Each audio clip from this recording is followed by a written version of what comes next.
Hi, everybody, and welcome back to another installment of An Astronomer Critiques Creation.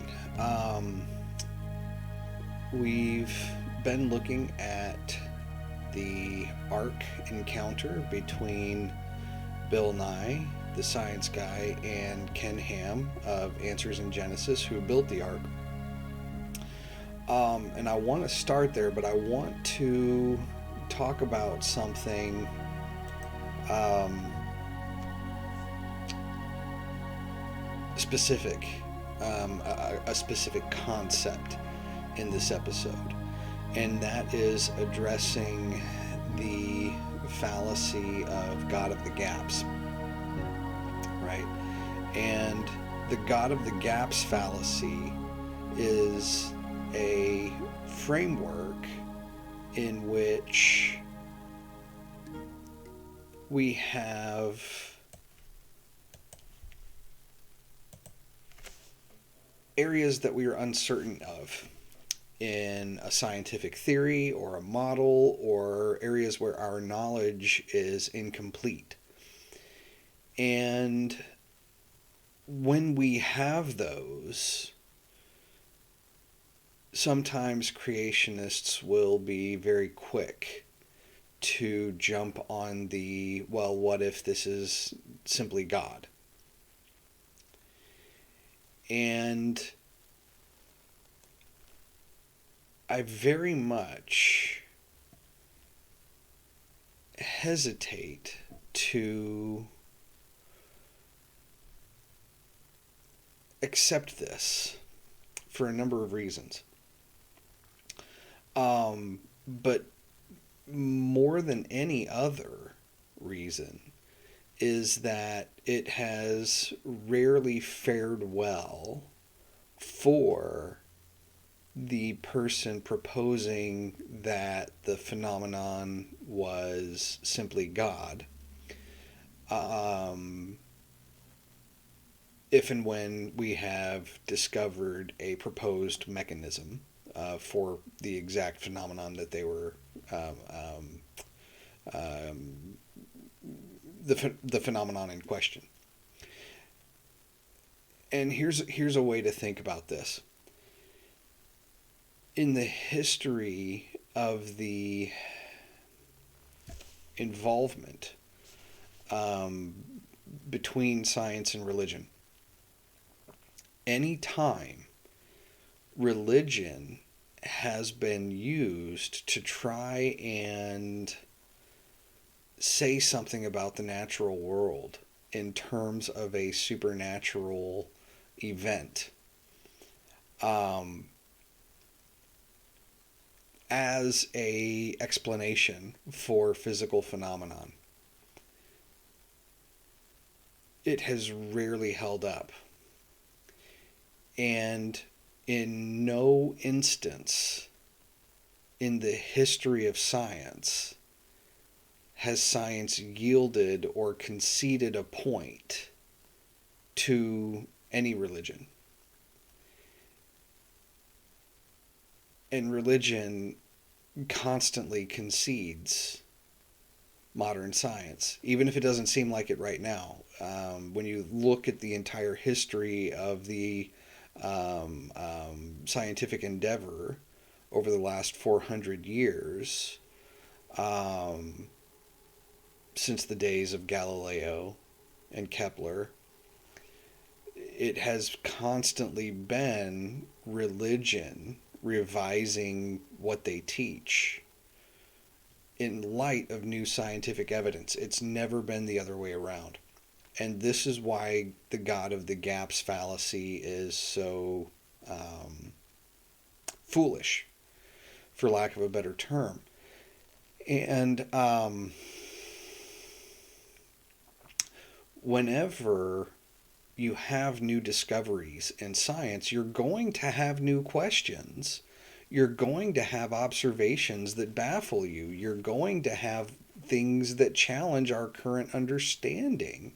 And this is how science progresses. If we didn't have any challenges to our current understanding, then we wouldn't have scientists. We would only have engineers and technicians, because we would have everything we wanted to know. Even if we didn't know everything, we would at least have everything we wanted to know.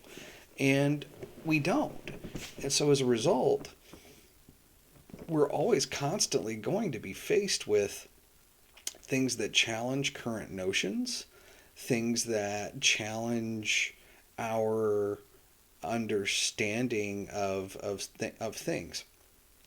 And so it's this context that I want to jump into the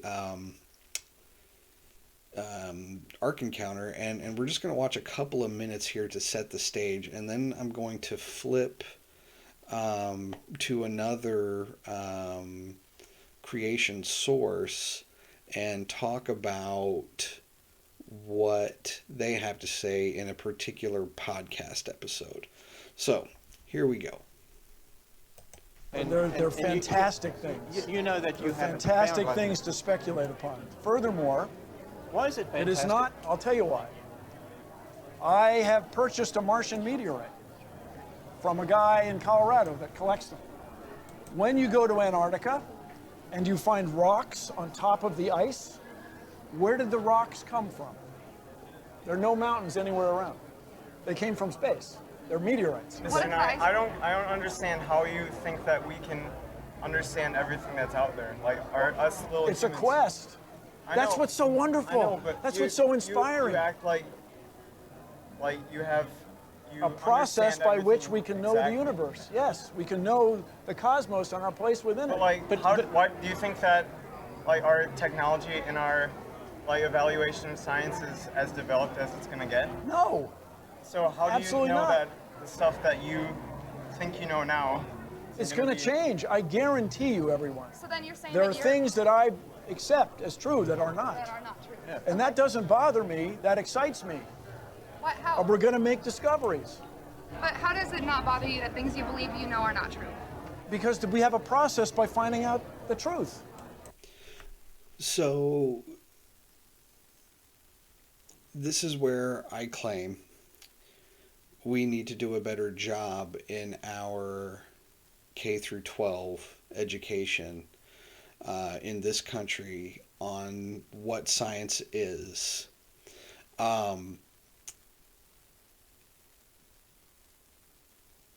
For many science lessons in elementary school, many science lessons are memorizing what we would call facts, the number of bones in the body, or things of that nature, right? Depending on the school, and hopefully more schools are doing this kind of thing, you can have some interactive science engagement, investigation, testing, experiments,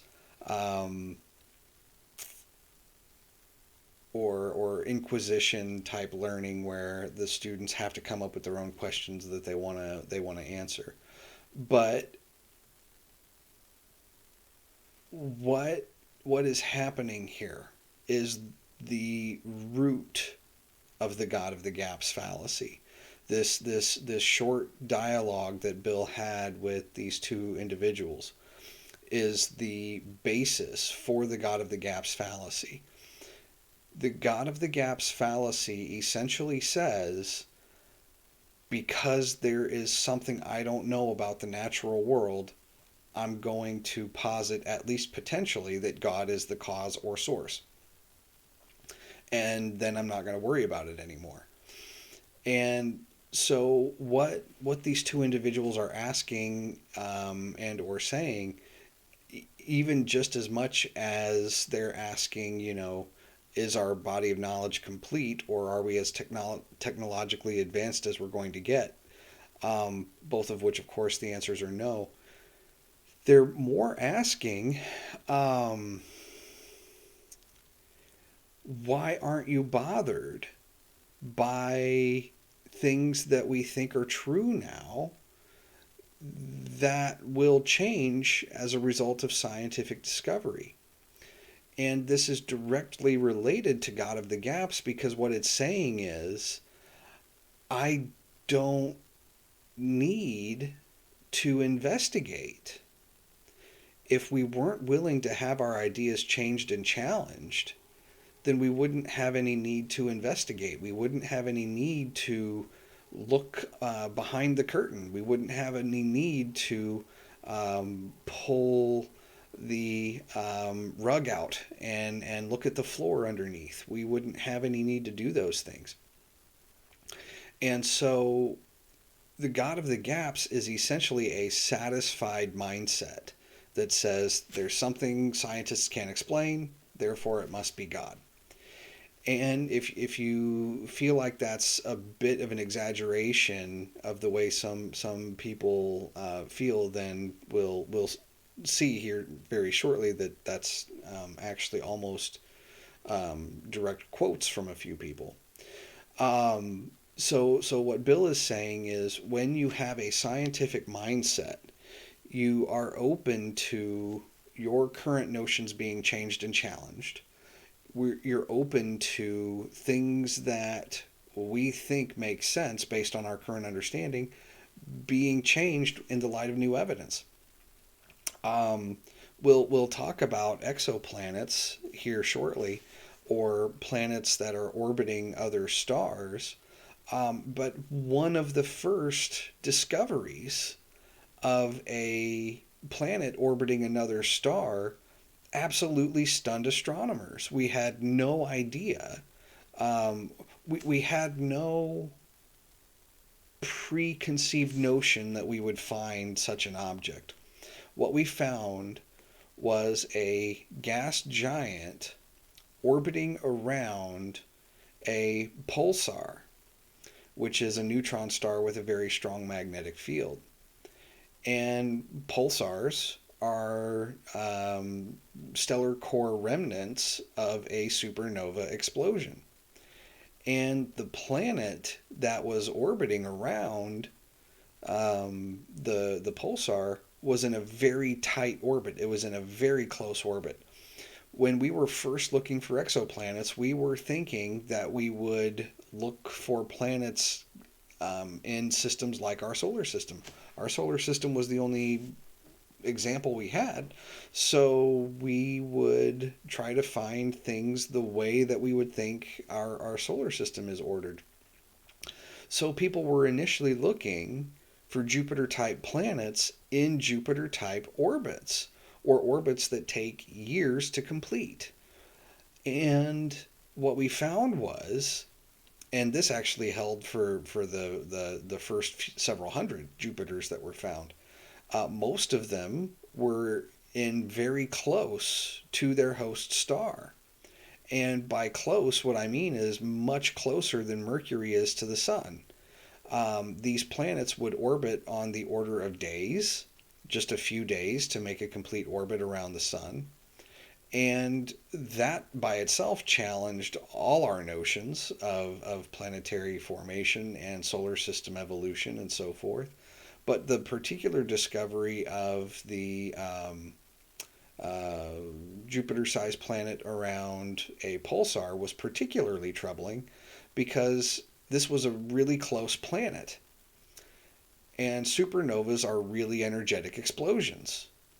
If a planet was really, really close to a star that exploded, it should be obliterated, not continue to orbit. So we had no prediction that, from common sense of what we had known before, that would tell us to look for this. And so it was an extremely surprising discovery, extremely surprising. It didn't take too long after that for some proposed mechanisms to come about, one of which is probably the most likely, at least the last time I looked into it, it was the most likely, which is a capture method where a star might be able to capture a rogue planet that had been ejected from a solar system. And so somebody arguing for a God of the gaps process would look at these systems and say, wait a minute, We don't know how planets get that close to stars. We don't know how planets get around or stars that have exploded. Maybe this is just God putting them there for his amusement and making us scratch our heads. And again, that is a fine thought. Anybody's welcome to think that, but it's not a scientific thought. And so scientists tend to shy away from that. And here's the danger in the God of the Gaps fallacy. Here's why it's dangerous. If you come across something you don't know, and you therefore automatically put God into that gap or at that frontier, and you look no further, then you don't discover anything new. You don't challenge yourself and your peers to think harder or to observe better or to build better instruments. Without the entire process of the scientific method, the God of the Gaps, if that's where we stopped, would essentially kill the scientific progress that we have, because we wouldn't have any reason to look any further, because it's just God, and I don't need to investigate further because I have an explanation. We would be, as a society, bereft of most of our modern medicine, most of our modern computing technology.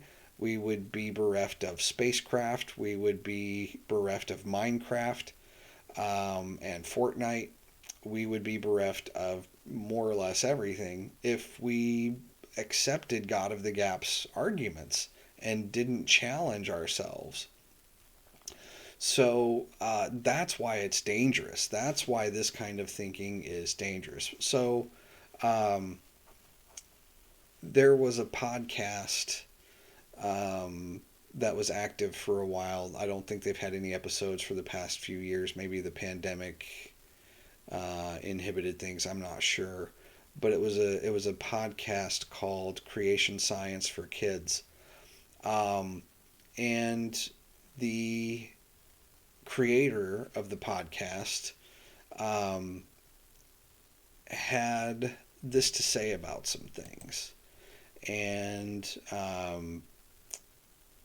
we'll give it a quick listen and then we'll comment. So I already mentioned sound wisdom and understanding are important for science. Can you see how all of these rejecting pride, thinking too much And she's talking to one of her kids right now. of myself, rejecting bad lifestyles, rejecting twisting what I say, and of course our words come from what we're thinking, and having advice and common sense and really understanding and having the power to actually do something would be useful if you're studying science. If you're a scientist, do you want these things? Yes. Absolutely. If you don't really understand what's going on, and if you think, well, it should just work my way because I think it, will you ever find the truth? Which is ironic, because things should work my way because I think it. If you substituted the phrase things should work my way because I believe it, then the thing that she's criticizing is exactly the thing that creationists ascribe to. Thinking that way. No. No. That, in fact, that is what allowed the scientific revolution to take place, is instead of saying, well, we can't do better than Aristotle. Aristotle had amazing thoughts, and the way he said the world works must be the way it works. So what's interesting is she's criticizing the thought of what many people had for centuries of not criticizing Aristotle. She's criticizing that idea and saying, you know, we as thinkers should do better. We should be able to test our ideas. But very shortly will not apply that logic to some things that she'll talk about, which is incredibly ironic. I don't know if anybody has ever pointed out to her how ironic this particular episode of her show was. Now, it wasn't exactly self-arrogance, but still, we know all there is to know arrogance. And instead, people started saying, hey, wait a minute, let's look at the real world. All there is to know arrogance. That's exactly what creationism argues for. Let's actually do experiments. And they applied God's wisdom. And many of those men were very godly men who knew perfectly well that they were using God's wisdom and fear of the Lord. She's talking about the scientists in the Renaissance. It is true that many of them were some form of religious person, what we would call today Christian in many cases. But there's some things that if you want to say, okay, Copernicus, Kepler, Galileo, and Newton were all religious, therefore they were using God's wisdom. There's some things that you have to explain, which are, this is not an inclusive list by any stretch of the imagination, but some of the things you would have to include in your explaining of their actions and their times are, why was Copernicus so afraid to publish his work? For fear of backlash from the church. There was such a toxic atmosphere from the church toward anybody that challenged the ideas of the church. The church was essentially the state throughout most of Europe at the time. And by the church, what I'm talking about is the Catholic Church held most of the power. But there were some Protestant denominations that also held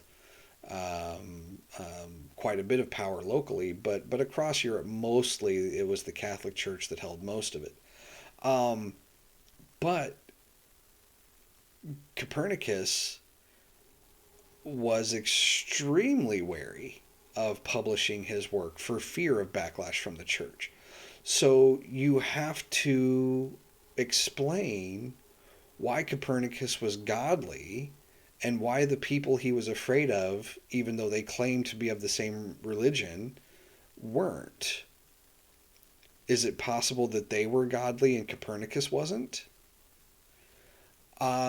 The story gets even much murkier when you look at Galileo and Newton, each in turn, because Galileo was outright tried by the Inquisition in Italy on the official charge was, quote unquote, vehement suspicion of heresy. The individuals who arrested him could not conclusively prove in the court of the Inquisition that he had absolutely committed heresy. But his conviction on a supposed, or we think you've committed heresy, was enough to earn him house arrest for his life. So was he pious and persecuted, or was he justly condemned by a holy church? You have to pick one, and then you have to defend it. So if you're going to say that Galileo was godly, then you have to state why the Catholic Church was wrong. Now, personally, I believe that the Catholic Church was in the wrong for most of the Inquisition. The methods and the practices that were in use were barbaric, were torturous, and completely unfounded in Scripture. And so, of course, in modern day, we would say that, no Catholic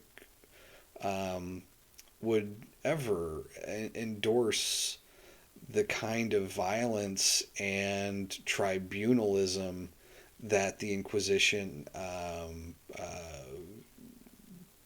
built into or grew into.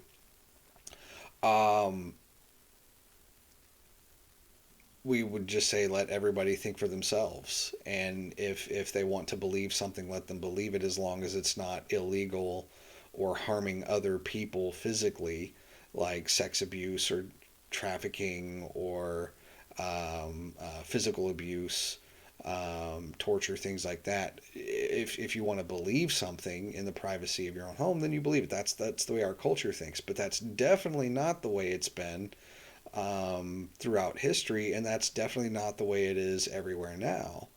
And so if you're going to appeal to stating that Galileo was godly, then you have to argue why the entire institution of the church that persecuted him was at best flawed, at worst wrong.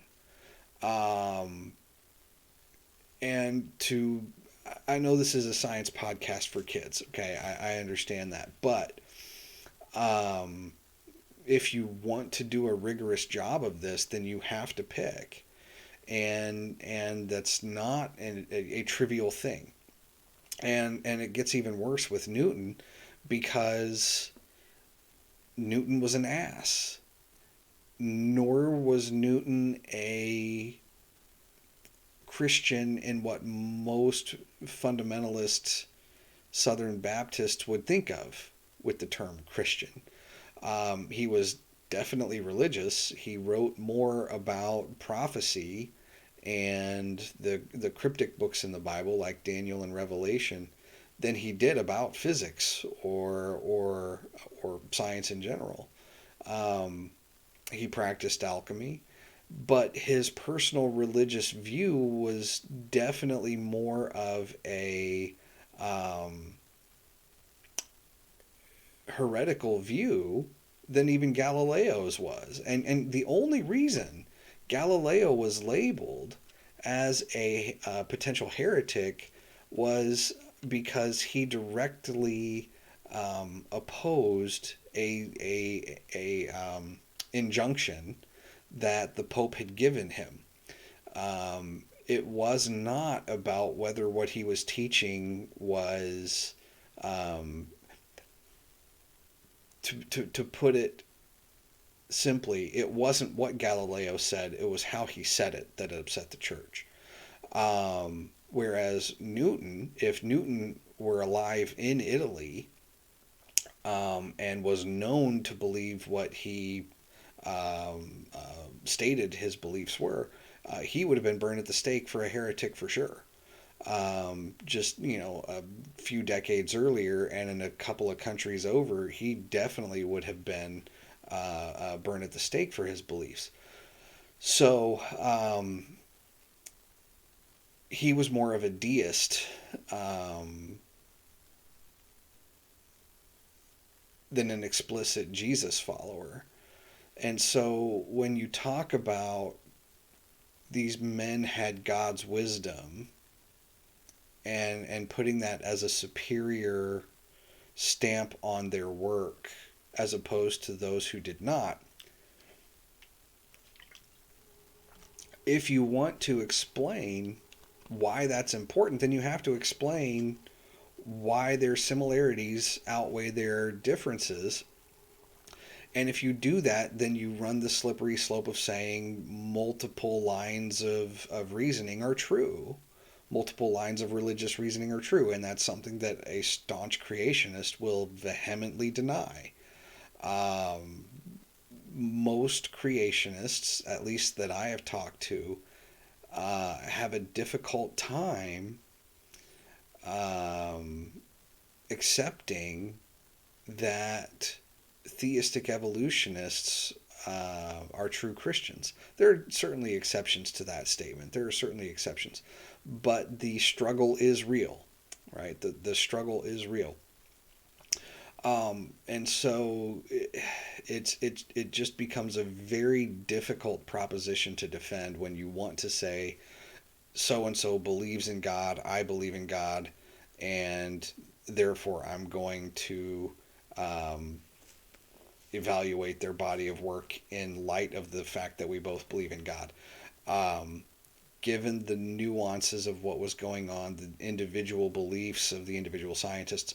And on top of that, then you also have to explain during the Renaissance why X number of non-religious individuals made significant contributions. Not the least of which was Laplace, Pierre Laplace. I believe it was Pierre Laplace who, when Napoleon, after Newton had developed his theory of gravity in the late 1600s, and Pierre Laplace took that, and Newton's theory of gravity only explains the gravitational interaction between two bodies. So there is no closed formula. There's no equation that you can derive that you can actually solve like you solve an algebra equation, and get a simple answer. There's no equation for the solar system, for example. You can write down a system of equations, and you would have to continuously solve all of those equations at each point in time, using Newton's laws, but you would have dozens and dozens and dozens and dozens of equations, because if you wanted to write down the equation for the motion of the sun, you would have to write down the equation between the sun and Mercury. Then you would have to write down the equation for the interaction between the sun and Venus, the sun and Earth, the sun and Mars, the sun and Jupiter, and so on. And then you would have to do the same thing for Mercury. You would have to have an equation for Mercury and the Sun, Mercury and Venus, Mercury and Earth, Mercury and Mars, Mercury and Jupiter, etc., etc., etc. And the line goes on. And then you'd have to solve this entire line of equations all the way out to Neptune, with all of its interactions from Mercury out, or from the Sun out to Uranus. So dozens of equations. And you would have to solve each one at a particular point in time, knowing the exact positions of each of the planets, and so on. And what Pierre was able to do was apply a method called perturbation theory to Newton's equations, which meant that I still don't have a closed equation to describe the solar system. I don't have a single equation that I can plug all of the data from the solar system into and get the equation of motion for the solar system. But what he was able to do was say, okay, if I look at the planet Earth, the dominant object is the sun. Earth goes around the sun, but then all of the other planets slightly tug and adjust the Earth's orbit, just ever so slightly. And those are perturbations. And those are much easier to quantify. It's much easier to quantify the main source and then a perturbation than it is 9 main sources and try to add them all up and then do that 9 times for all of the planets and the sun. And so with Laplace's method, he could say, wait a minute, so Jupiter is much more massive than Mars. Yeah, Mars is closer, but Jupiter's much more massive. It's the second most gravitationally dominant object in the solar system. And so what if that is the most dominant perturbation on Earth, and I apply that perturbation alone? How close does applying the perturbation for Jupiter to the Earth, how close does that get me to what actually we see? And so then you can go successively down the line and say, okay, then it would be between Saturn and Venus. Venus is when it's close to the Earth, it's much stronger gravitationally than Mars is, and Saturn is the next biggest planet. So then, which of these two add the next biggest correction? And eventually, you can just keep adding these perturbations until you have your desired level of accuracy, whatever level of accuracy you need. You can do it for all 9 objects: the Sun, Mercury, Venus. It would be 8 objects for any given planet because you don't include the planet's self-perturbation. That's not a thing. But at least outside of general relativity, it's not a thing. But it simplified the way we look at the solar system, and it actually allowed for us to describe the solar system with an exquisite level of accuracy, taking Newton's universal law of gravitation, which describes the gravitational interaction between any two bodies. And since the sun is the gravitationally dominant object, the planets quote unquote orbit around the sun. That's not entirely correct, but for our purposes, we can say that that's true. And then from that, you build up this list of perturbations, and you can get a very accurate picture with much more simplified calculation than you would using brute force Newton's equations for everything and just trying to chug.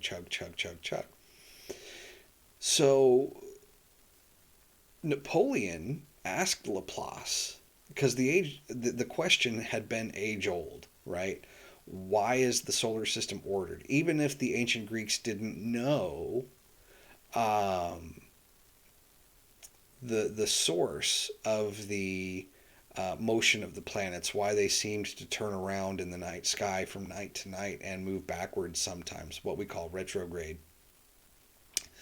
Why, even if they didn't know the source of that, they knew that they did.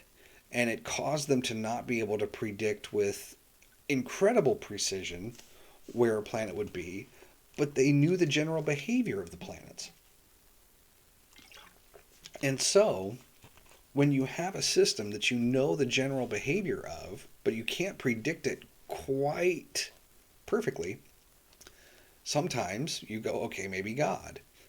And once the scientific revolution came about and we were exploring the more natural explanations for the motions of the planets and so on, it was a very popular idea among many people to say, well, maybe the planets orbit in a really orderly fashion, but who put them there? Or how did that order come about? So God. And so Napoleon asks Laplace, he goes, so you can calculate, the motions of the planets now. What about God? And Laplace famously replied, I no longer have need of that hypothesis. And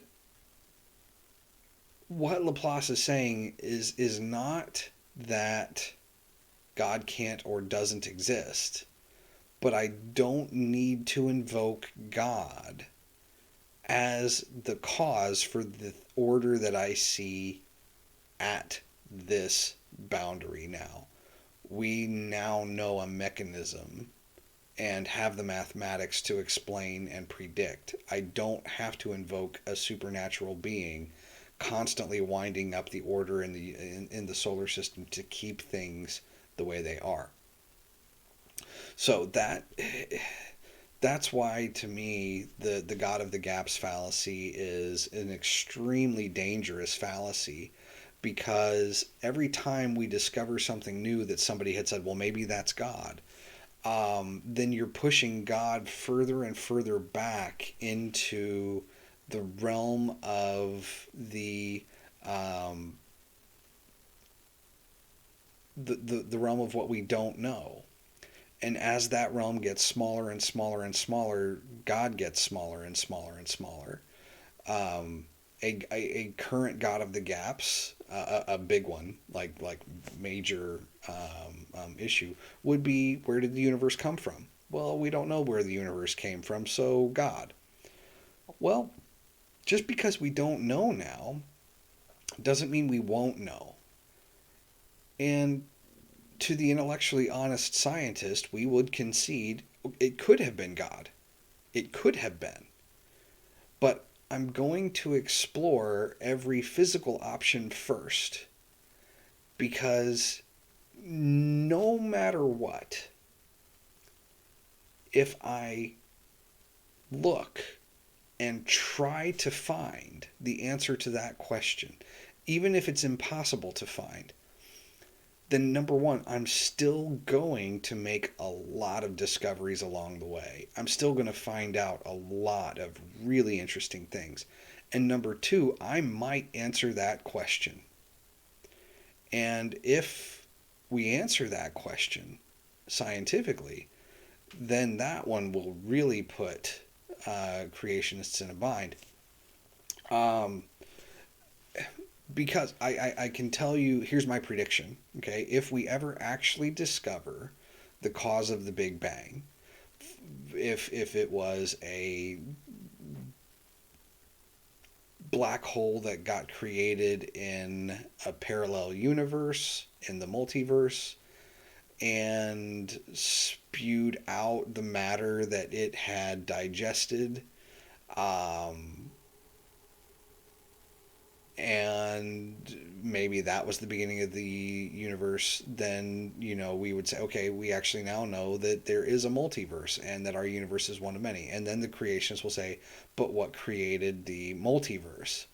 So they would just push that question back and say, okay, even if God didn't directly create our universe, he would have created the multiverse. And so you have this potential infinite regression. And infinite regressions are troubling, but then you also have an infinite regression of backpedaling by creationists, because for every new thing we discover, and they have to then say, okay, maybe that wasn't God directly. There is a natural phenomenon that causes that. But what caused that? Well, God. And then we find that thing out. And then they concede that point, and then they say, but God is here, and then we're like, maybe, and then we make a discovery, and we find a natural cause for this, and God gets pushed back even further. And so the God of the gaps is a very intellectually dishonest, if not theologically seductive argument. Because everybody wants their idea to be right. Everybody wants their belief in God to be the right one. And so we want to cling to that faith. And I don't have a problem with faith. I have a problem with faith in something that is constantly shrinking. Everyone should have a problem with that kind of faith. When the thing that you're worshiping is constantly having to retreat, that's not a God worth worshiping. Okay, so now we're going to kind of apply this using an article I ran into.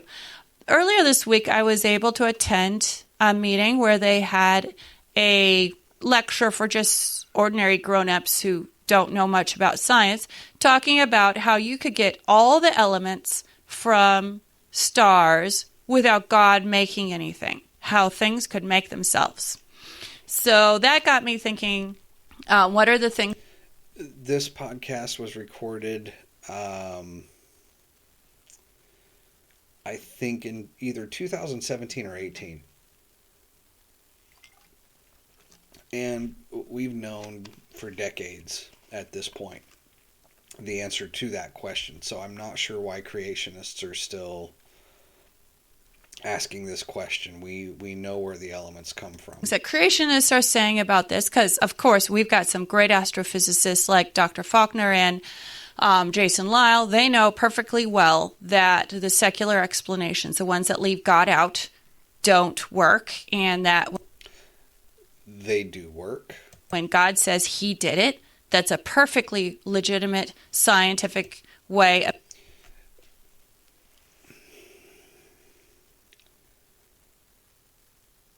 Where in the Bible, if and this is another reason why young Earth creationism is not consistent philosophically, from a philosophical standpoint. They want to read the Bible literally and say, okay, the Bible lists the genealogies from Jesus back to Adam, and given the times that for the people in that list that were explicitly mentioned elsewhere in the Bible, it gives the ages of those people. We can work backward and calculate the age of the earth. The day in Genesis is a literal 24-hour day, and therefore the earth is 6,000 years old, the universe is 6,000 years old, and we were made in 6 literal 24-hour days. They want to take that literally. But then they make statements like this. Show me a verse in the Bible that says God created the elements that we see on the periodic table without using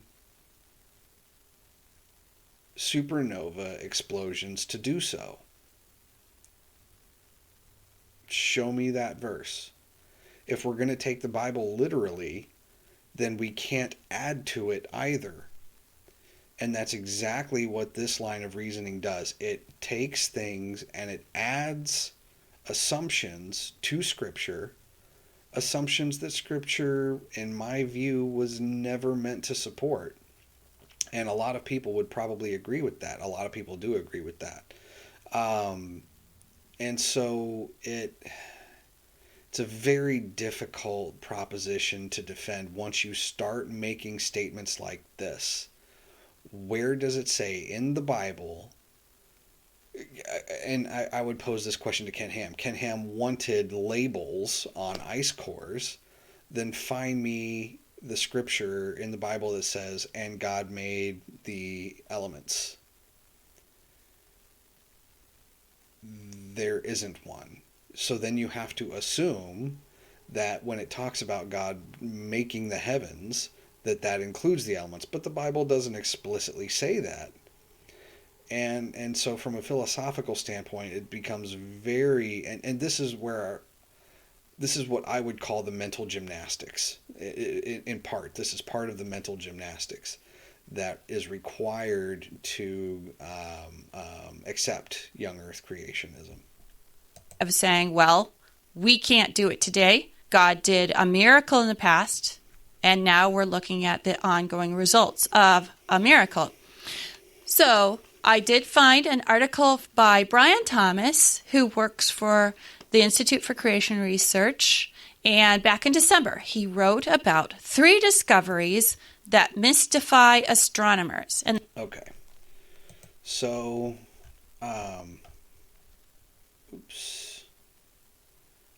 I actually had the article up. Yeah. Here we go. So, this is the article from the Institute of Creation Research. And these are the 3 discoveries that mystify astronomers. I'm going to play the rest of the clip of the podcast that I want to get through, and then we'll talk about these discoveries. And I want you to pay attention to her language, and I'll point out a few sentences in the article, and then we'll talk about these discoveries. that's the name of the article. I'll have a link to it in the show notes. And they were so interesting, I thought I would share them with you, because you guys can understand what's going on here. Okay, so the first thing they discovered was another planet. You know how they're finding planets that don't go around our sun. Back when I was a girl, not that long ago, we guessed there were probably planets around other stars, but we'd had no way of scientifically proving that there were any. But then they started finding ways. Do you remember how they can tell planets going around a sun since planets don't glow? No. Okay, we look at the stars wobble. A planet has to be big enough to have a gravitational pull effect on its sun. So we started out finding. Okay. First things first.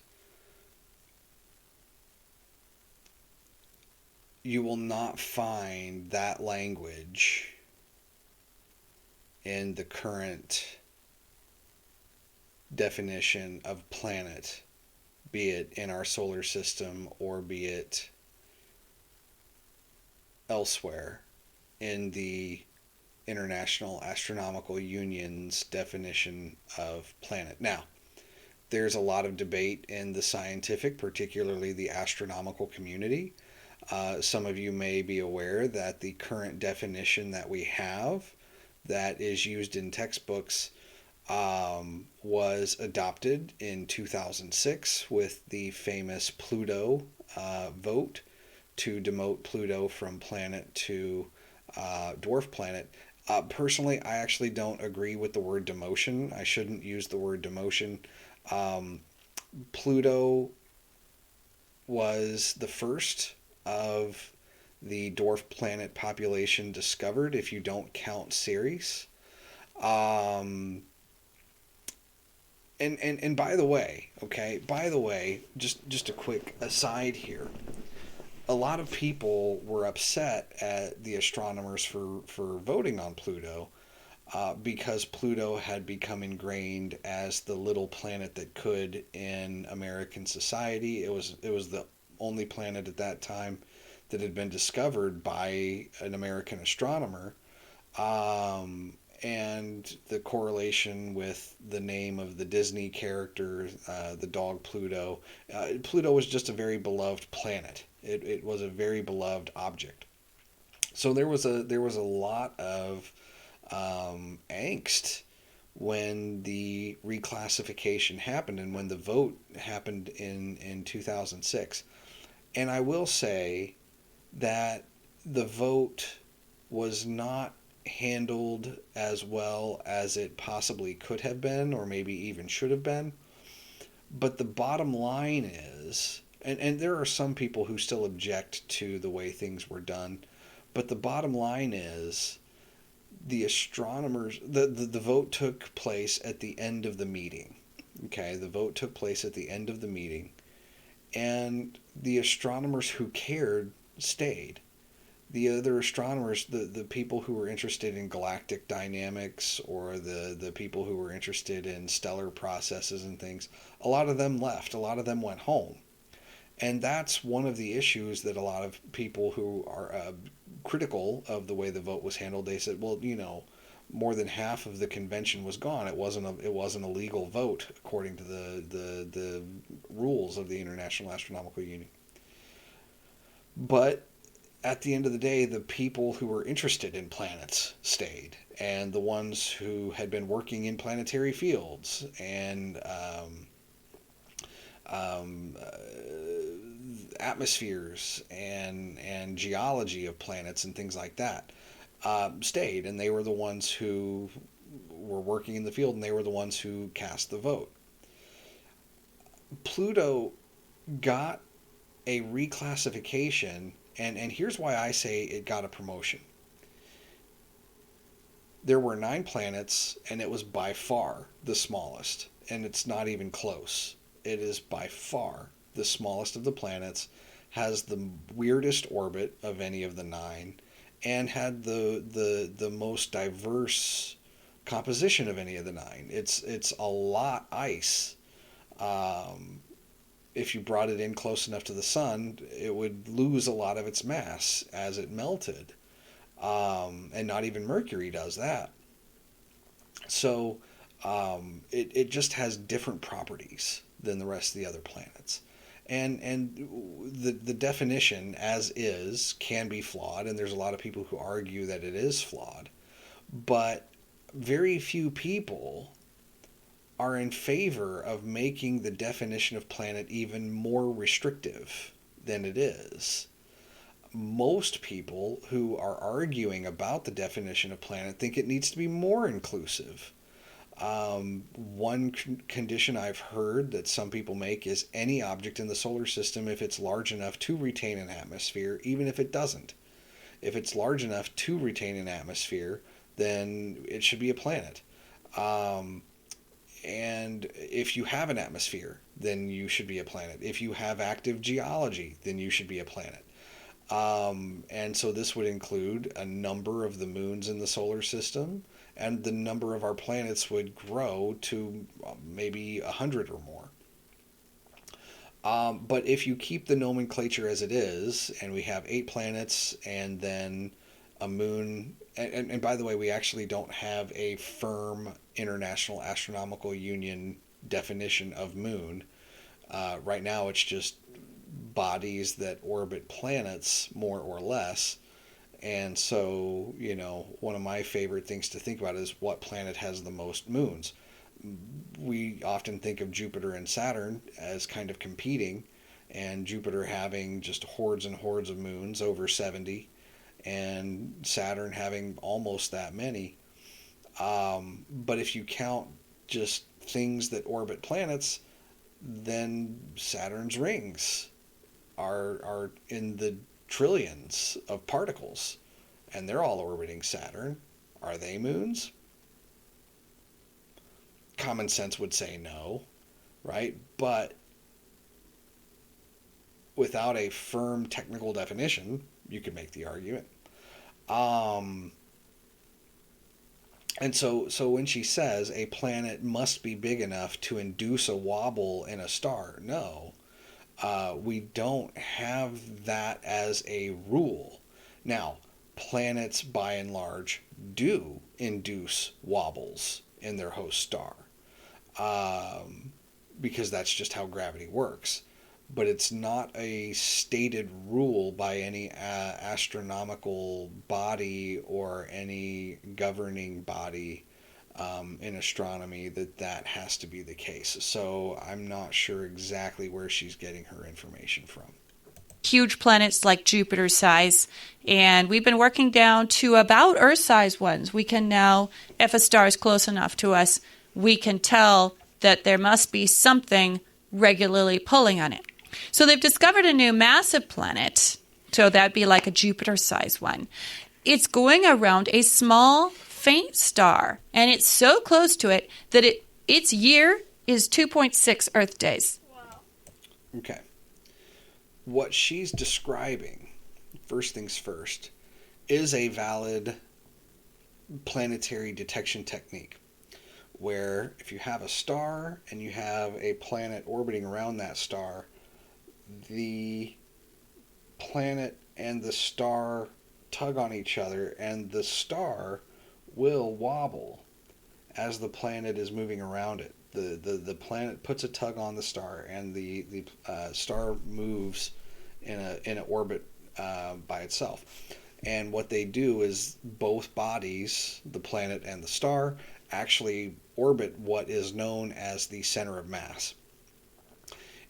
It just turns out that the center of mass of a star planetary system is usually even within the size of the star itself, simply because the stars are so much more massive.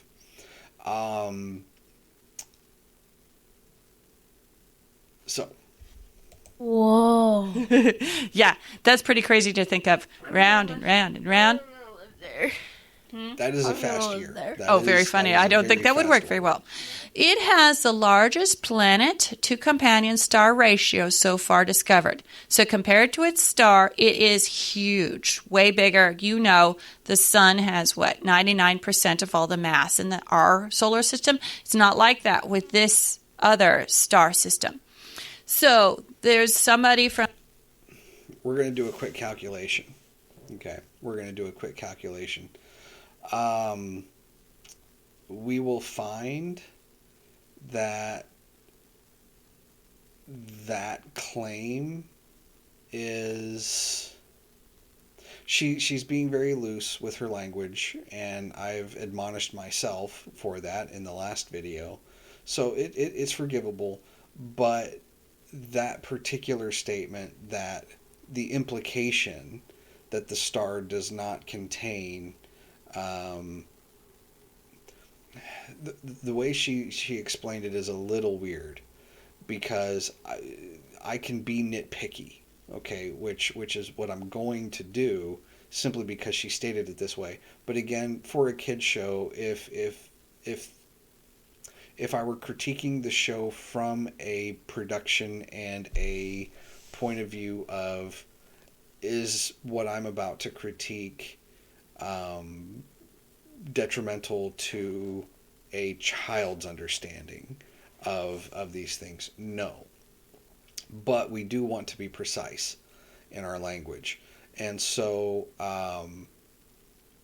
the way she said it is that she made it sound like this particular planet to star ratio is not in the 99 range.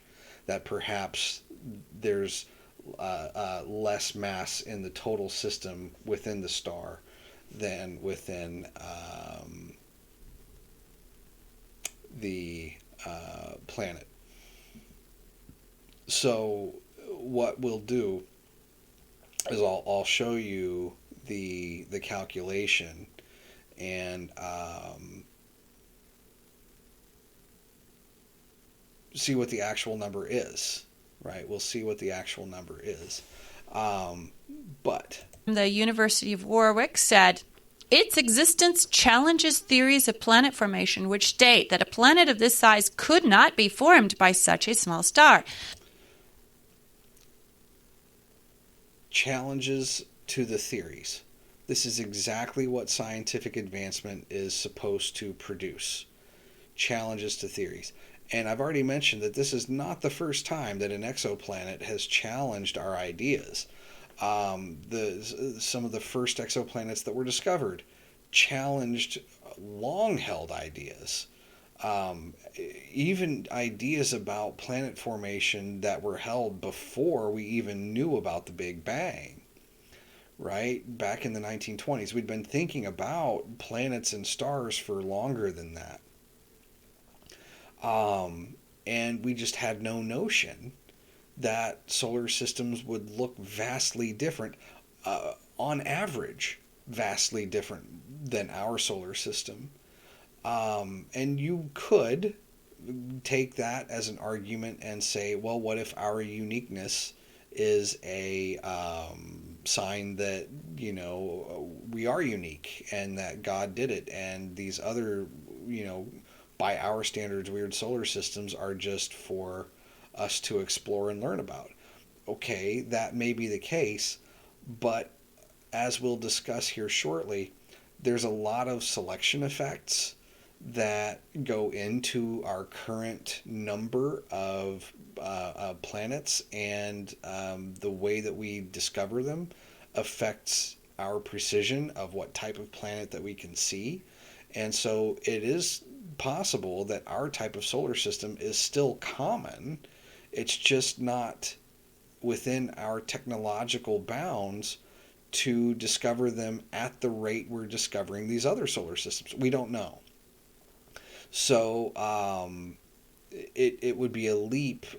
It would be another potential God of the Gaps fallacy to say, well, our solar system is unique compared to what's out there on average. Going back to what Bill said, there's things that are going to change. If you look at the distribution of the types of planets and their types of orbits that they have, a large number of the planets we've discovered so far are Jupiter-type planets really close to their host star. We know this. So if you took that to the extreme extrapolation and said that's the most common type of planet, we actually know that that's not true now. But if you did that, then that would be something that you think you know. And further observations can change that. And so then you have a situation where you're forced to change. And that's exactly what Bill was talking about in the first clip.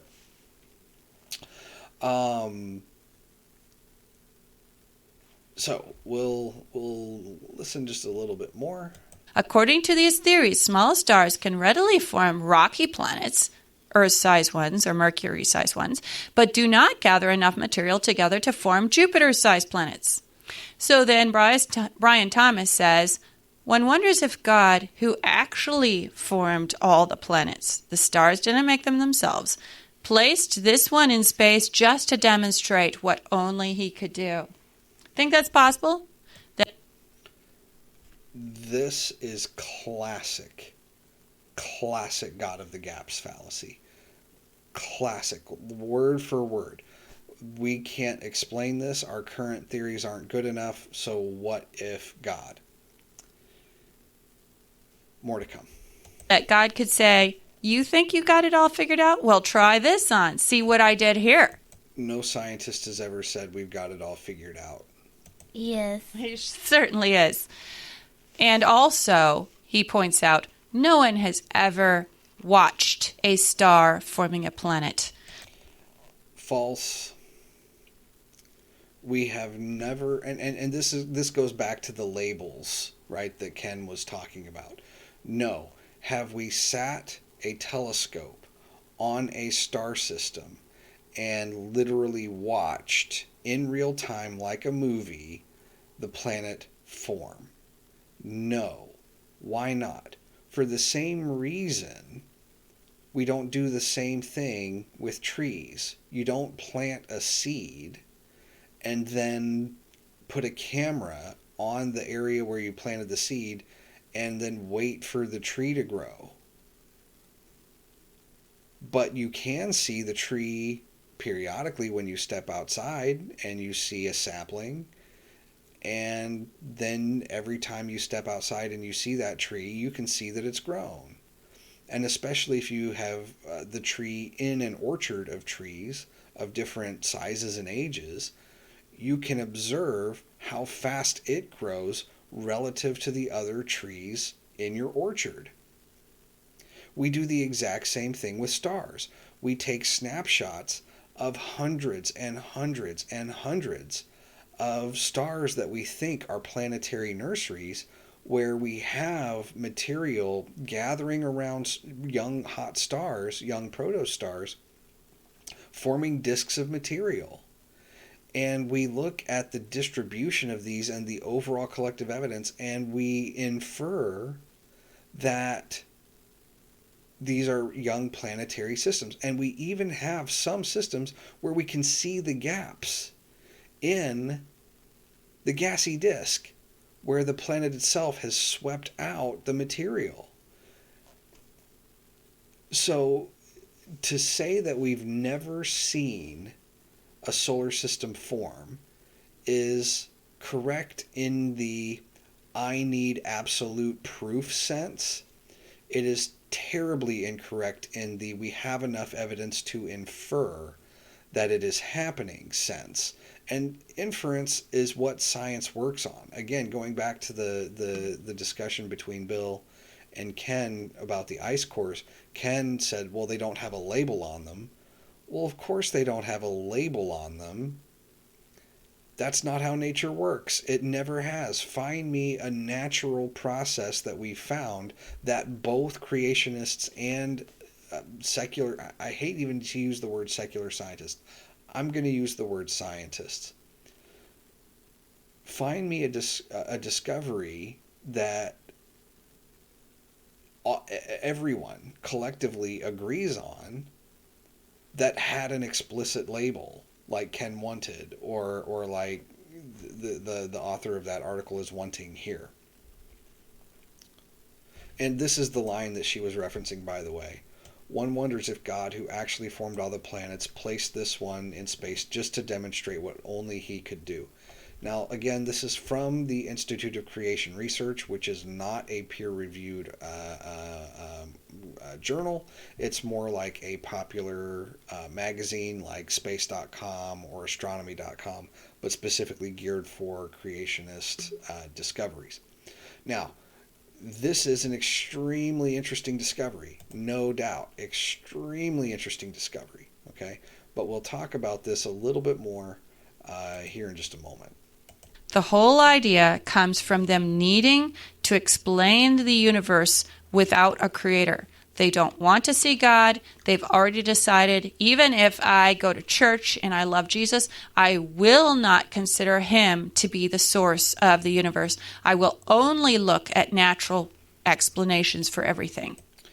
No. The only reason we say that science is based on natural processes is because so far natural processes are all we've needed to actually make advances.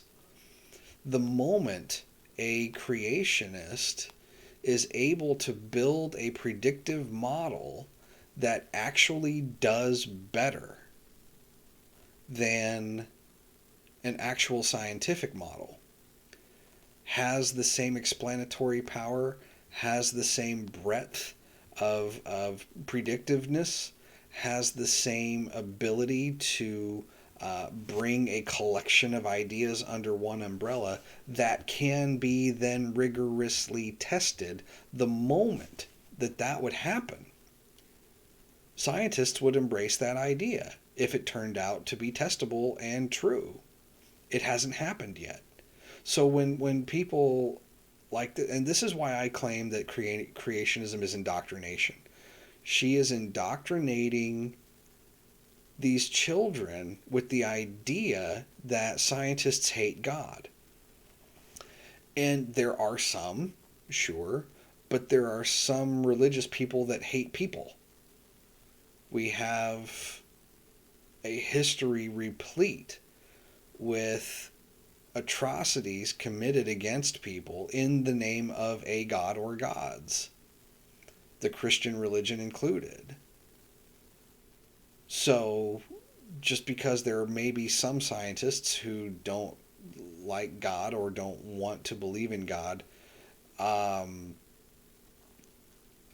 okay, that's their prerogative. But if you want to go down that road, then you have a lot of explaining to do. That's where they have to believe things like that. Not because the universe is saying you need to. They just have decided they must. Now, the next thing is that astronomers have used the world's largest single-dish millimeter wavelength telescope. I'm not sure exactly what that is. Sounds like a cool telescope. To target a galaxy at one of the greatest apparent distances from Earth.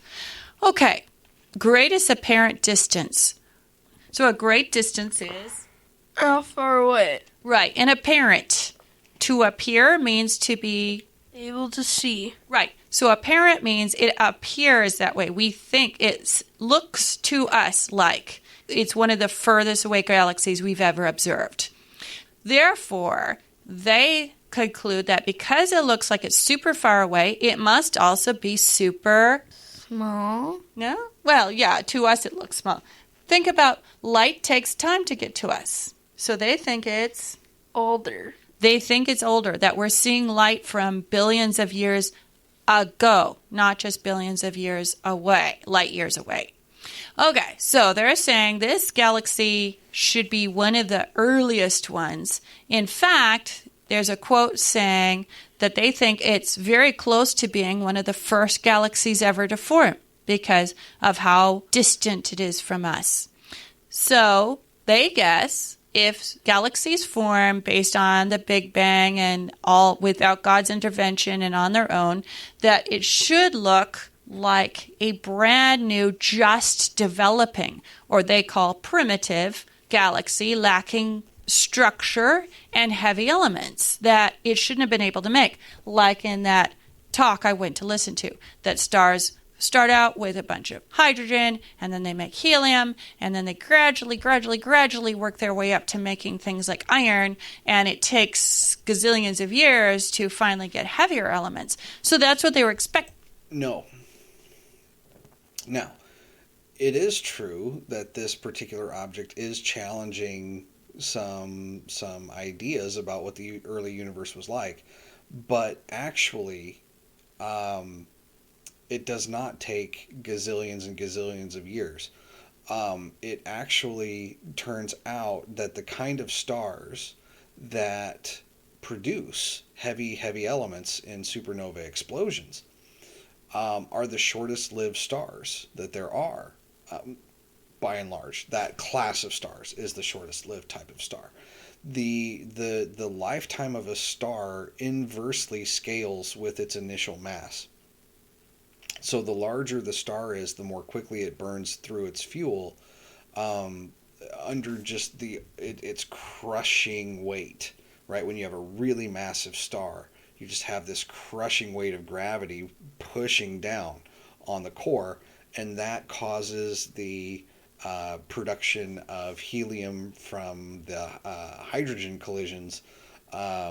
It just exponentiates that process, and so these stars just burn through their fuel very, very quickly, and can do so in just tens of millions of years. I think I forget what the lower bound is off the top of my head, but at least when I was in school, I remember the number quoted at 100 million years. So it would only take 100 million years, about a tenth of a billion years, for the heaviest stars to create these heavy, rich element gas clouds from supernova.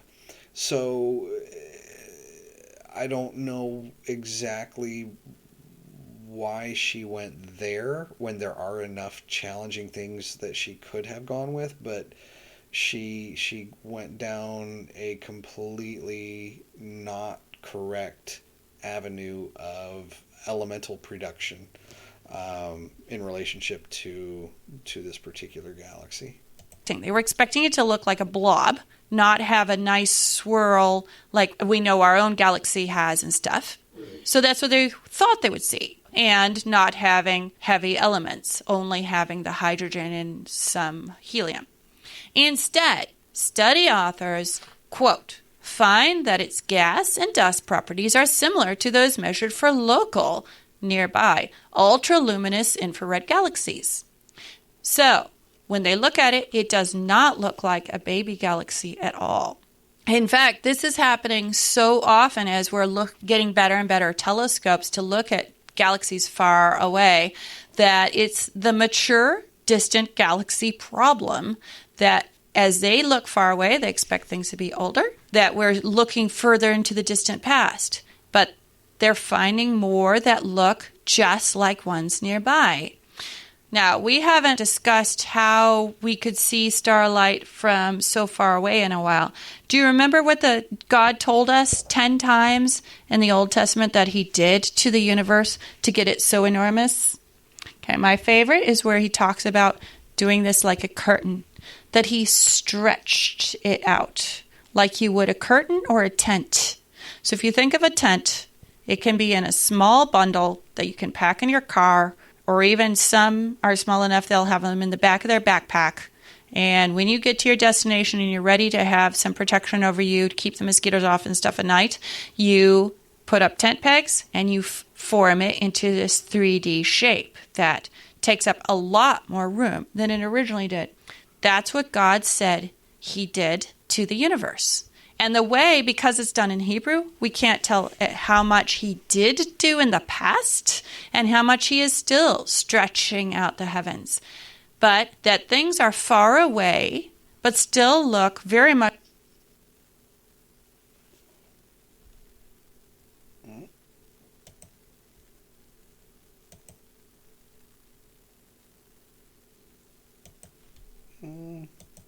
Did we lose the podcast?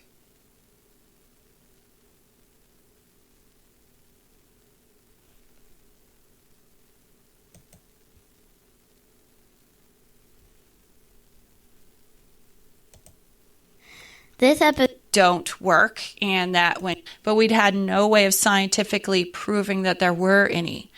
But then they started, Steve Warwick said, its existence challenges theories of planet formation. Now, the next thing is that astronomers have used the world's largest single... Older. They think it's older, that we're seeing light helium, and then they gradually work their way up to making things like iron, and it takes gazillions of years to finally get heavier elements. So that's what they were expecting. They were expecting it to... as they look far away, they expect things to be older, that we're looking further into the distant past.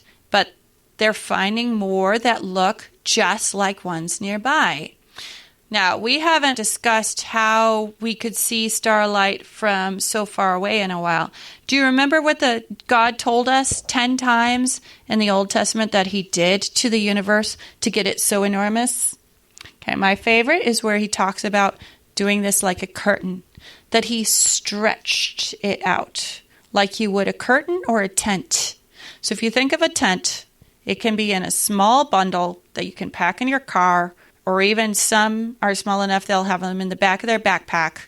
And when you get to your destination and you're ready to have some protection over you to keep the mosquitoes off and stuff at night, you put up tent pegs and you form it into this 3D shape that takes up a lot more room than it originally did. That's what God said he did to the universe. And the way, because it's done in Hebrew, we can't tell how much he did do in the past and how much he is still stretching out the heavens. But that things are far away, but still look.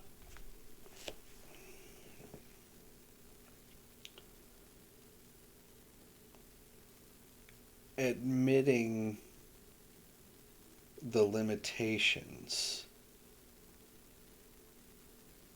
of the source of your knowledge while denying the advancements of the things that are informing the world around you right now. If the subject matter weren't so serious, it would be comical. Very much like similar things. Who is going to say, well, yeah, and who's going to be surprised? Are we surprised that a galaxy far away from us looks similar to ones close? No. No, because we know, when did the nearby galaxies get made? Right when our galaxy was made? Right. On, do you remember which day of creation? She just admitted that the Bible didn't give them a clear picture about something, but then that she definitively knows something. And this, again, is a classic God of the Gaps fallacy, because now this galaxy is giving astronomers some things to think about. We haven't solved the puzzle yet. But assuming we do, now the idea that this could have just been God having fun, not even necessarily at our expense, but just to give us something interesting to think about, if you want to think of it that way, if it's not a malicious act. As soon as we develop a cohesive idea that makes sense and potentially makes predictions about other early universe galaxies, and that maybe the early universe is different than we think it ought to be. And maybe we'll find that a lot of other early universes, or early galaxies in the universe, are different than our current understanding. And so then when our understanding changes to match what we see, and our proposed mechanisms are based on what we see, we won't need to appeal to, well, it's just God having fun. We will have a firm mechanism that will explain this. That's on the assumption that we develop a firm mechanism that explains it. It's possible that we won't. It's much more likely that we will. Week? 1. No. Yeah, that's a good guess. No, actually, the light was first, but he didn't make the stars yet. The 3rd. Close. It was day 4. So, our galaxy was made on day 4. When was this far, far away galaxy made? On day 4. Day 4. So, this does not bother us at all. And then the last one that he points out is that they've been watching this interesting star. It doesn't bother us at all. It doesn't bother astronomers. It intrigues astronomers. Are exploding over and over again. We see stars. Do you know when they really explode enormously and send out huge amounts of material and light? What it's called? It's called a supernova. So this one has gone supernova over and over again for the last 50 years. When scientists are making up how they believe the universe works, they think supernovas should only be able to happen once, and then the star is all space dust. So the guy talking about it, the lead researcher, said, this supernova breaks everything we thought we knew about how they work. It's the biggest puzzle I've encountered in almost a decade of studying stellar explosions. So they're guessing that the star was so massive, had so much stuff in it, and was so hot that it could have generated enough antimatter in its core to explode and collapse over several decades. And another guy watching this star said, these explosions were only expected to be seen in the early universe and should be extinct today. This is like finding a dinosaur still alive today. Of course, there are creationists who are looking for dinosaurs alive today, but we're expecting this kind of thing to only be able to happen billions of years ago, and yet we're watching it happen. So God keeps putting things as scientists are carefully documenting what they actually observe, that if they stop and think about it, will help them realize that that pride and arrogancy that wisdom hates, when people start saying, my way of looking at the world is the only way, the best way, the way you all should, and if you don't, you're stupid and ignorant. Wisdom says, wait a minute, God's way is the best. He is the one who is exalted. Follow him, he will guide you, but don't put yourself above God. The universe is silently declaring God's glory every day, and it's cool to find out about things like this, isn't it? Yes. Okay. Once again, a bit ironic that the very thing she's arguing against is the very thing that she's doing. But so let's look at these discoveries. So this from the Institute of Creation Research. Nobody's ever documented a star forming a planet. Not in the sense of I can put on a videotape, eat some popcorn, and watch it in real time. Okay? No.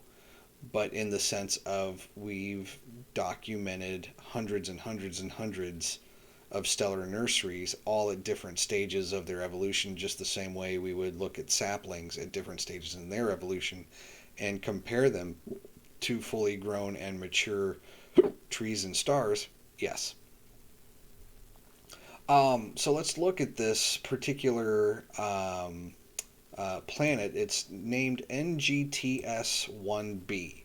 So in the exoplanet field, okay, in the field of exoplanets, when you make a new discovery of a planet, if you make a discovery of a planet around a star, the star, if it doesn't already have some catalog designation, usually gets a catalog designation. And then the planet is named the star would be 1A after the catalog designation, and then the planet is 1B. Now, a lot of stars have a multitude of different catalog categorizations or catalog names because there's a lot of different catalogs that a lot of different astronomers use. If you are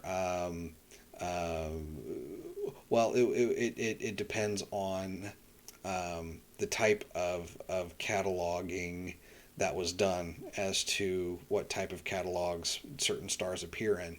But at the end of the day, a lot of stars have been observed by multiple catalogs, and so they have multiple catalog numbers. But usually the discovering project is one of the designations. So NGTS-1b, all right? So if we go to the NASA archives, or in other words, the astronomy preprint system.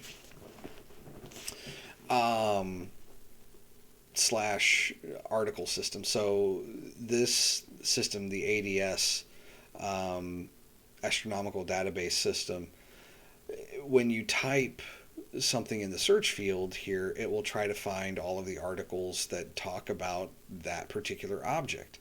And so here we've got the original article. The preprint that was uploaded to the preprint server is right here.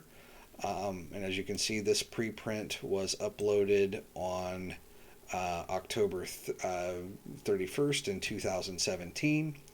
And if we go to the paper here, we can see that it was actually accepted by the monthly notices of the Royal Astronomical Society in April of 2018. So usually what you do when you have research like this that you want to make sure you get credit for, you submit both to the unrefereed archive servers where for proprietary reasons to say, okay, I was the one who published this first, and you get your information to the community very, very quickly while you're submitting to the peer-reviewed journal here. And when you submit to the archive, it's usually done in good faith, and there are some people who monitor it for pseudoscience and really, really bad things. But generally anybody can upload, but to be taken very seriously, most of the time you include the journal that you're submitting it to for publication. So that way other researchers know at least you're taking it seriously enough to try and get your work peer reviewed. Every once in a while, you'll find papers on there that aren't under peer review or aren't being submitted for peer review because they want to get the discovery out there very, very quickly, and they're still working on the actual paper part, and it might take a while to get all the finishing touches out, even if they have the main result ready to go. But in any case, to be taken as a credible paper, you want to alert people that you are trying to get your work peer reviewed. But in most cases, the preprints are a very good source of information. And so there's something in his closing statement in this. Well, let me back up here and say, okay, so nobody has ever documented a star forming a planet. Thus, the whole idea that stars form planets comes not from observation, but from evolutionary speculation. This is something that is so rampant in creation literature. They simply say, well, okay, secular scientists want to believe in evolution, and so then therefore evolution is the lens through which all scientists do their work. So an astronomer wants to find natural explanations for star formation and for planet formation because he's an evolutionist. No. Okay, the theory of evolution doesn't have any bearing on how astronomers do their work. Okay, this statement is so much propaganda. I cannot even state how much propaganda this statement is. And any time you have propaganda, you know that if nothing else, there are at least flaws with the fundamental ideology of the issue. And that is the basis for why I'm passionate about this subject, because setting the record straight on what scientists are and do, I don't have a problem. Okay, I absolutely do not have a problem with people accepting God, with people accepting the idea that God perhaps created the universe. These are fine ideas. It's when you blatantly mischaracterize what science is, how science is done, and the very things that have allowed you to communicate this. The invention of the internet is why you're able to even post things like this online, and you don't even understand, or worse, do understand and are purposefully misrepresenting what science is. Unfathomable. Unfathomable. And so, down here in the article, he says secular expectations call for stars to be larger than their orbiting gas giant planets. I want you to read this statement very carefully. Secular expectations call for stars to be larger than their orbiting gas giant planets.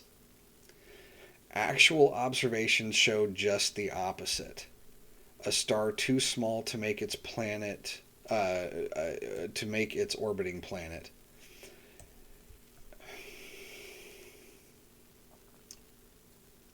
These two statements are incompatible.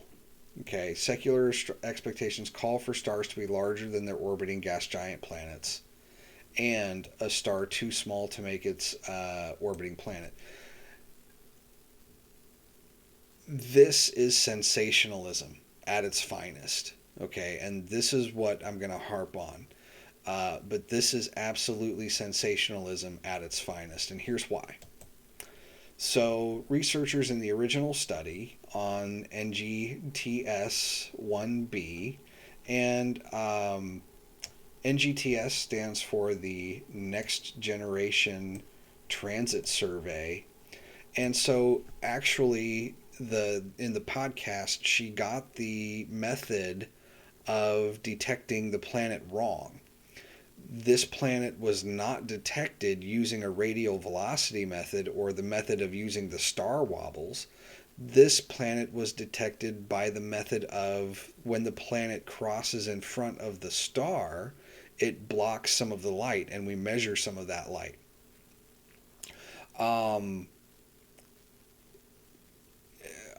I can forgive that. She's not an astronomer, so I can forgive that. But just for your reference, that is how this particular planet was discovered. That's what transit means, right? So, based on their research, they found that the planet had an orbit of 2.6 days, very, very fast.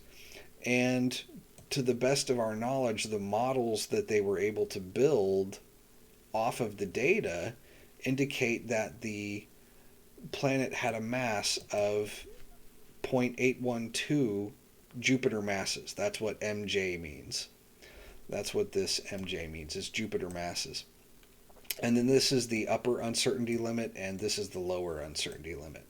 So it could be anywhere essentially from 0.74 up to 0.87, almost 0.88. So, anywhere between 7/10 essentially and 9/10 the size of Jupiter, 70% to 90% the size of Jupiter. That's what we're looking at. And it's the most massive planet that has ever been discovered transiting an M-dwarf planet. So M-dwarf planets are a very, very common type of star. These are some of your smaller stars. They're cooler. And remember that the rate of stellar material consumption goes inversely proportional to the size of the star. So these stars, because these are dwarf stars, now we have to be very careful with the word dwarf, but in this context, what this means is that it is an extremely small star. It was born as a very, very small star. And more than likely, it won't really evolve much past its current size. Our sun, in radius, our sun is going to eventually expand into a red giant, but this star probably won't. Um, and so what that means is that these M dwarf stars and K dwarf stars, the M and the K are an indication of their surface temperatures.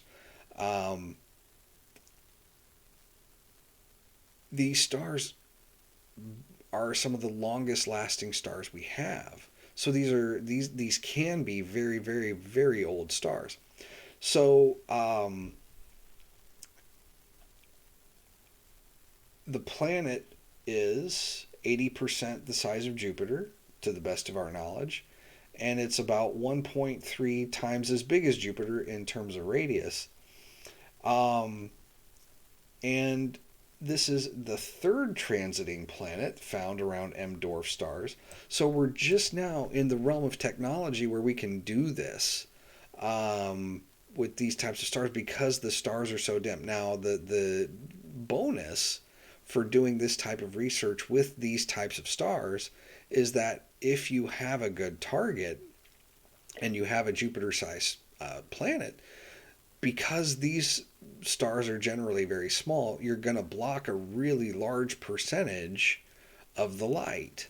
And when you block really large percentages of the light, you get stronger planetary signals. And the stronger your signal, the more obvious it is that it's a planet. Now, this particular object actually only grazes the surface of the star by our line of sight. So this would be something similar to a non-total eclipse, where the planet doesn't cross entirely in front of the host star, but part of it grazes one of the edges of the host star.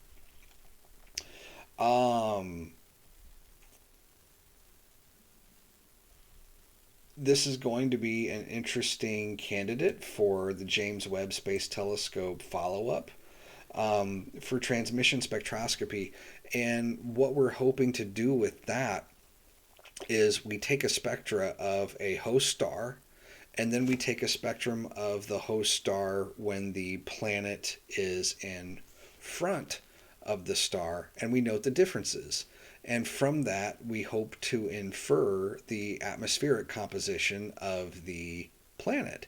And therefore, we can start to look for things like biosignatures.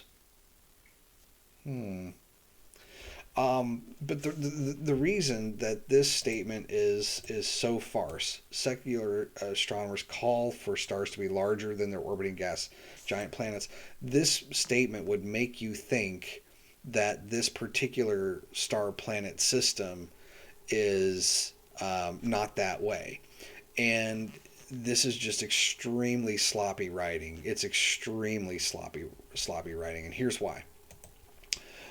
So our planet is 0.8 times the mass of Jupiter, and somewhere in here they give the mass of the host star, stellar properties. So the host star has a mass of about 0.6 times the mass of the sun.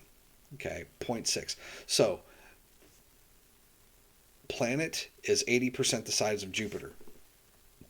Host star is about 60% the size of our sun.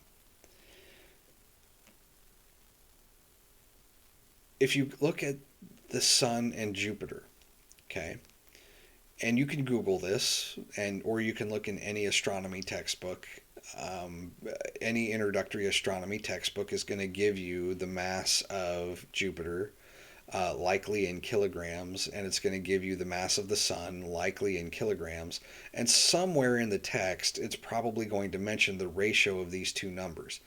And it turns out that to within a very high degree of accuracy, the mass of the sun is about 1,000 times more massive than Jupiter.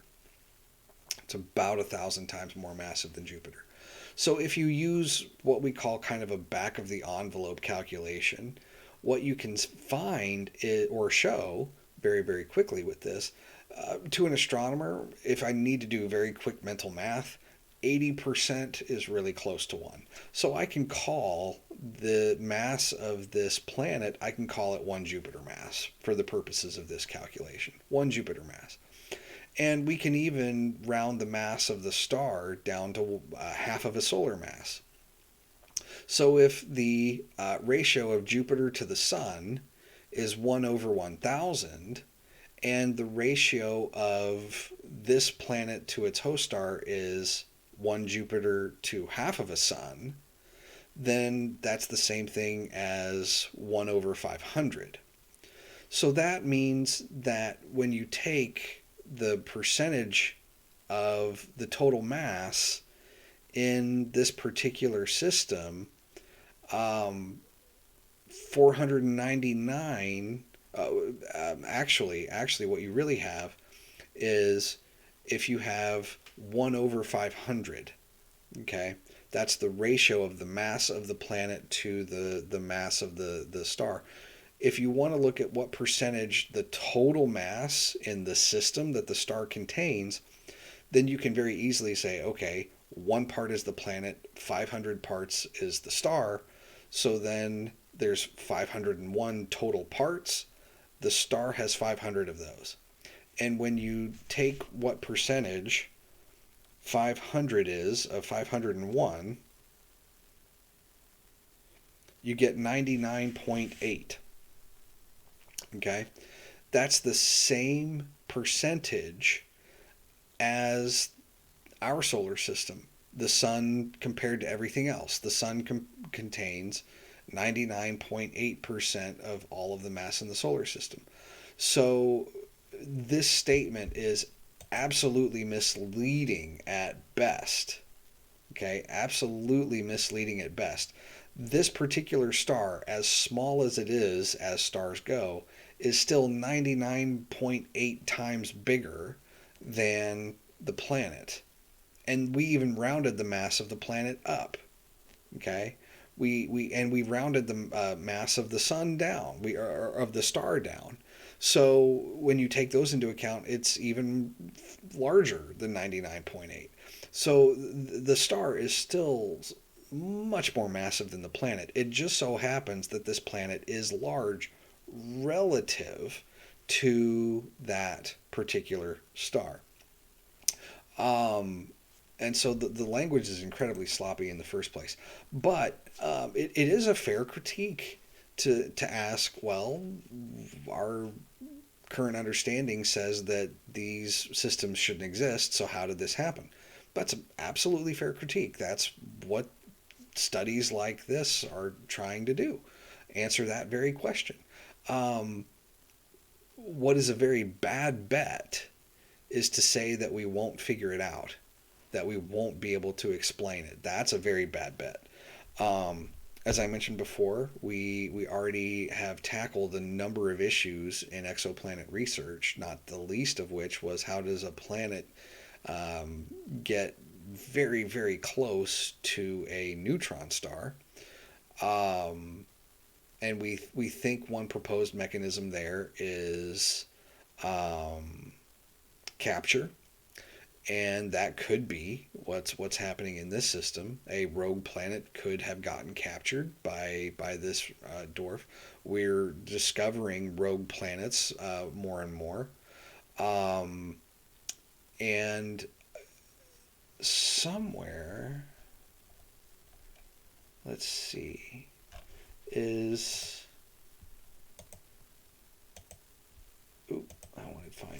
Tess mentioned in here? Yeah. So the TESS mission, or the Transiting Exoplanet Survey Satellite, was launched in 2017. And so what that particular satellite is looking at the entire sky minus areas where our galaxy is in the way, essentially. And looking for planets using this transit method. So we're trying to measure starlight and see if it periodically dips. And if you have periodic dips, it doesn't mean that you have a planet, but it means you might have a planet, and further investigation is warranted. There's a number of reasons why stars can brighten and dim. Some are what we call intrinsic variables, and that's my particular field of study. And some are non-intrinsic. One of the most common is when two stars are orbiting each other very closely, and they do this exact same thing. They cross in front of each other. We call those eclipses. When stars cross in front of each other, we call those eclipses. When a planet crosses in front of a star, we call that a transit. And eclipsing binaries is also my other specialty field, but we don't call that intrinsic because that's just a geometric effect, right? The stars have to be in our line of sight to see them crossing in front of each other. If they were orbiting like this, we would never see them brighten or dim. We would have to infer different things from other measurement type of techniques, namely spectroscopy. But so because the TESS mission is active right now, it is finding planets at an alarming rate. And so why this is a particularly dangerous God of the Gaps fallacy, because this thing was published the same year that TESS was launched, and TESS is going to be monitoring the entire sky. So if we find droves and droves and droves of hot Jupiters near or in close orbits around M stars, then even if we don't develop a robust theory of why that ought to be, we will at least know that they're common enough that we need to solve that problem. And so it wouldn't be just a one-off of God placing these things this one in space just to demonstrate what he could do. It would be there's a whole lot of them and we just don't understand the mechanism well enough yet. So all three of these are very interesting discoveries. And I think that in the interest of time, maybe we'll save the other two for the next episode. But what's interesting here to note is that when you read through the conclusions here,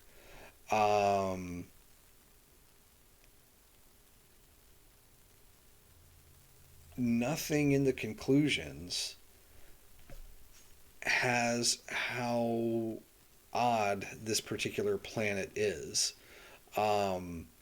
You maybe not all the time, but sometimes when a particularly novel discovery has occurred that challenges what we think we know, the authors will put some sort of statement of these observations show this phenomena and this is challenging our current understanding of whatever.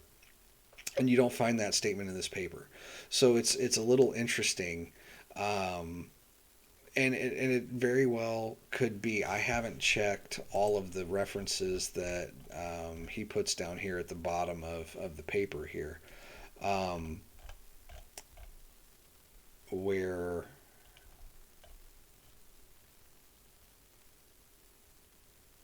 any interviews. Actually, let's check out that first reference.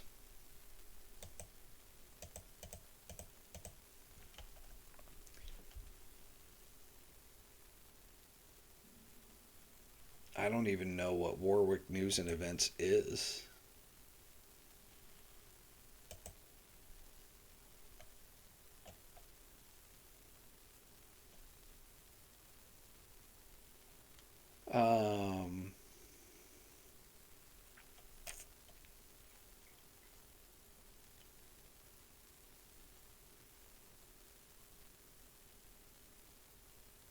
Oh, so this is from the university that was involved in the actual research. Okay, that makes some sense.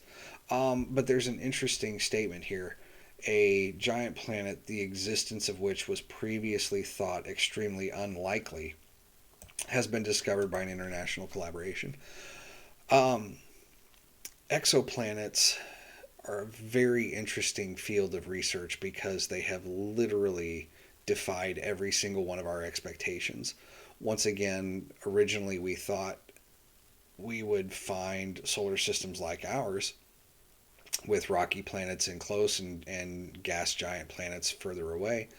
That was the exact opposite of what we found for the first few thousand of these things that we were discovering. We started finding these things right around 1995, and then by around 2010 we had a few hundred, maybe close to 1,000, and then in 2009 the Kepler Space Telescope was launched and started finding these things by the thousands in its little patch of sky. I forget what the total confirmed number of planets that Kepler found was, but it was in the thousands. And TESS is already finding thousands. So just in the past decade and in the past 10 years, we have increased the number of our known exoplanets by almost tenfold. Okay, 25 years ago, we knew hardly of any, a handful 25 years ago. 30 years ago, we hadn't discovered one.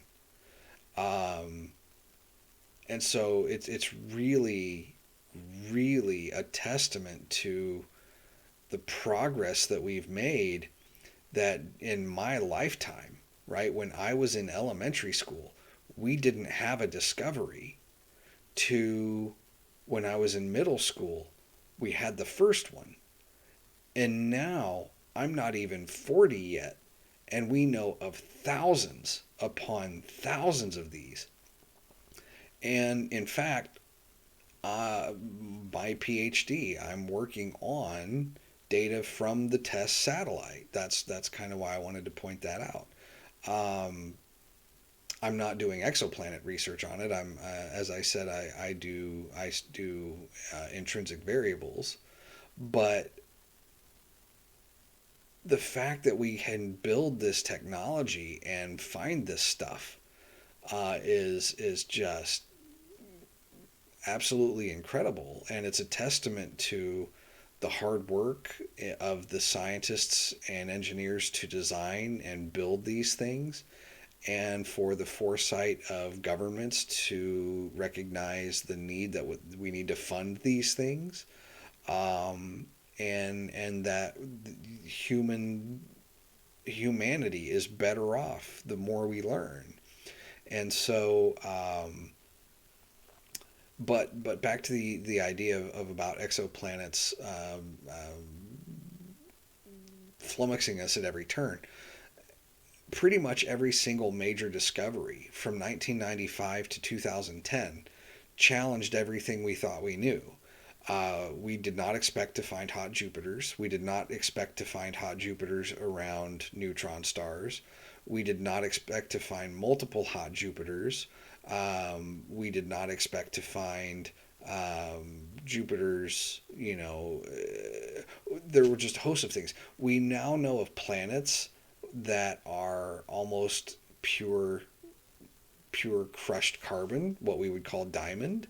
We know of planets where it rains lava.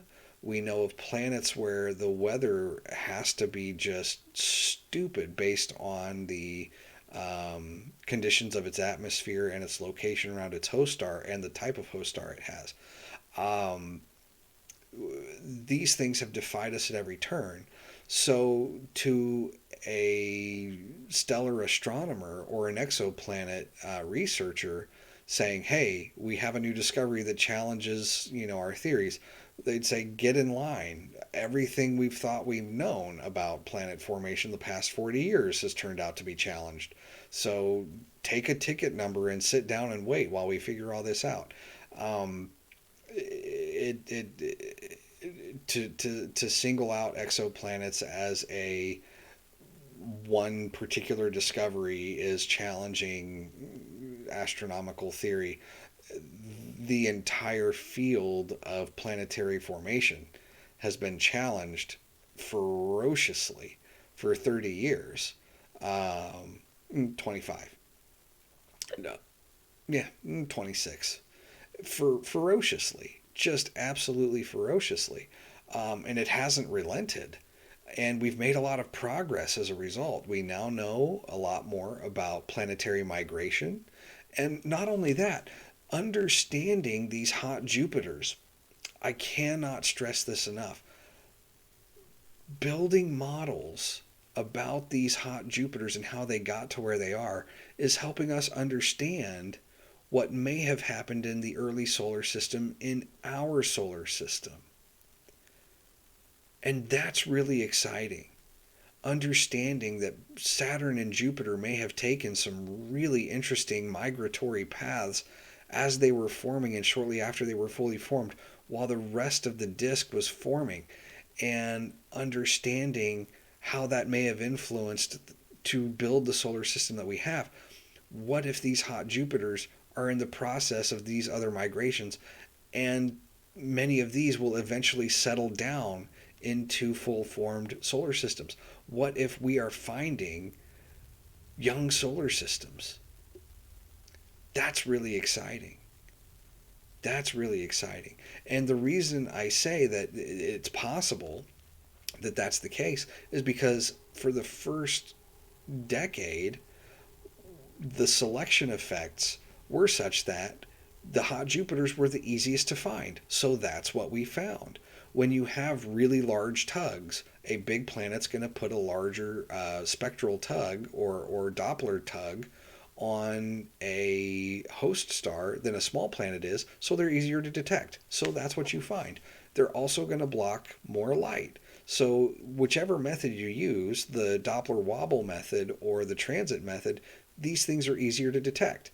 And in close systems that only orbit on the order of days, it's really easy to get multiple transits or spectroscopy measurements to confirm the nature of these things than if you have to wait years at a time. If you do the transit method on Earth from a distant star, you'd have to wait an entire year in between transits. Astronomers will do that. We will absolutely wait for years sometimes to make one observation, but we won't if we don't have to.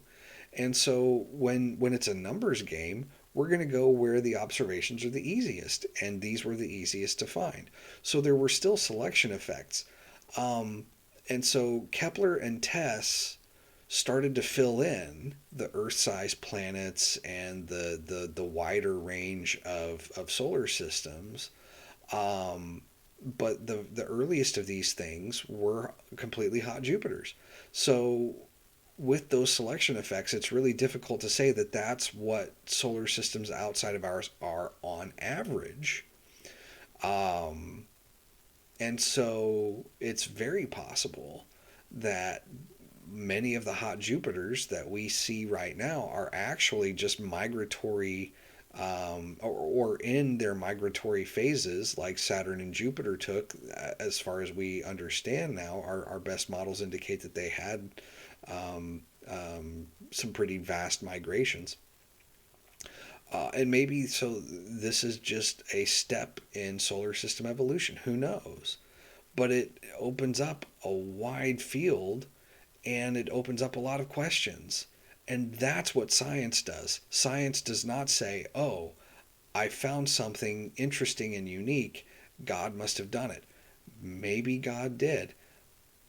But where's the evidence for that? And where are you going to be once that new discovery has shown that to be wrong or unnecessary? I shouldn't use the word wrong, but unnecessary. So with that, we will end this particular video, and we will look at the other two